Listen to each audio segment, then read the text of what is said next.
about to bring him from the doorway of the government airplane there on the ground at Stewart Air National Guard Base.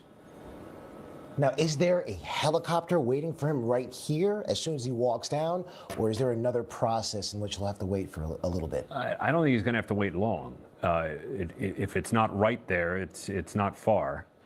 And you can see a number of agents descending with belongings, whether their own or Maduro's, we're not sure. It's likely he's been stripped of whatever he was wearing and is in some kind of jail garb. Now, in terms... No, go ahead. It appears perhaps some of the agents are pausing with their phones, right, to perhaps photograph or document the moment that Maduro stepped from the plane and is being taken in the clutches of American law enforcement down the steps, now in federal custody after a dramatic and, as the military called it, audacious overnight operation involving more than 150 aircraft taking off simultaneously from 20 different bases, helicopters flying at no more than 100 feet in order to extract Maduro and his wife from their hiding spot in the presidential compound in Caracas. Aaron, what happens tonight when he gets on that helicopter and he's brought to Manhattan? What's the next step? He'll be processed as a criminal defendant, and that means in all likelihood a photograph, a mugshot, will be taken. We may not see it.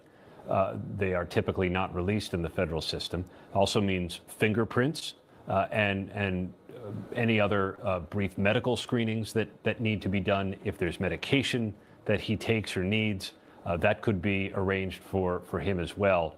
And then it's another short ride to jail where a similar procedure could begin again. But it appears now that Nicolas Maduro, under the cover of dusk and now dark, has been taken from the plane, escorted down the steps by American law enforcement, largely with the DEA. And we can tell you, Ike, the DEA administrator, Terry Cole, made the trip from Washington to be there on the tarmac to personally place Maduro under formal arrest now that he's on American soil. All right, let's bring in former Caracas chief of station for the CIA and national security and intelligence expert, Rick De La Torre. Rick, can you give us a little bit of color as to what exactly is happening right now? We know that we are under some darkness here, but we just know that several federal agents and possibly Maduro just walked down from those flight steps from that plane, and it's assumed that he's likely going to hop into a helicopter at any moment now and be taken to Manhattan for further processing. What exactly is going on at this moment? Well, I think what we're watching is process and procedure playing out. They're not going to move out of the airplane onto the tarmac if something isn't already there waiting for them to continue moving on.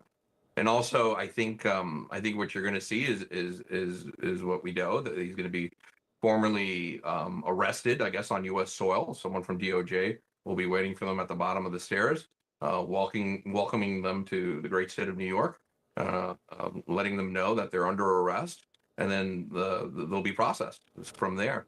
But it doesn't make sense to get them off the airplane if there isn't something already in place to move them then to the next stage. Now, Rick, I want to talk about the entire process in which this entire operation happened. Why do you think Congress wasn't notified beforehand? Do you think there was some trepidation in terms of legality of this operation? Well, none. I mean, this is a perfectly legal operation. We've been doing this for decades. It's covered completely under the laws that Congress itself passed. We've conducted operations like this in other places of the world.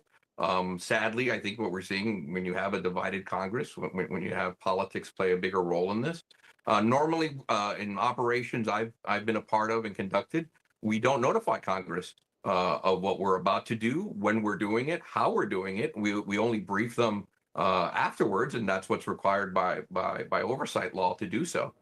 If we do that, if we now, I will say there is an exception to that. We obviously do notify what we call the group of four in Congress, and and that's both the Senate and House majority and minority leaders. We certainly notify them, but we don't go and speak to every congressman and let them know what's going on and happening. If we did that, God knows what would happen. For a politician would take that advantage to run to the nearest microphone and put U.S. lives and an operation at risk.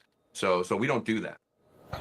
All right, thank you. Rick Delatorre, Aaron Katersky, senior White House correspondent Selena Wang, and ABC legal analyst Brian Buckmeyer. Thank you very much for your analysis. We'll have continuing updates right here on ABC News Live throughout the day. Thank you for joining us. I'm Mike Ajachi. More news after the break.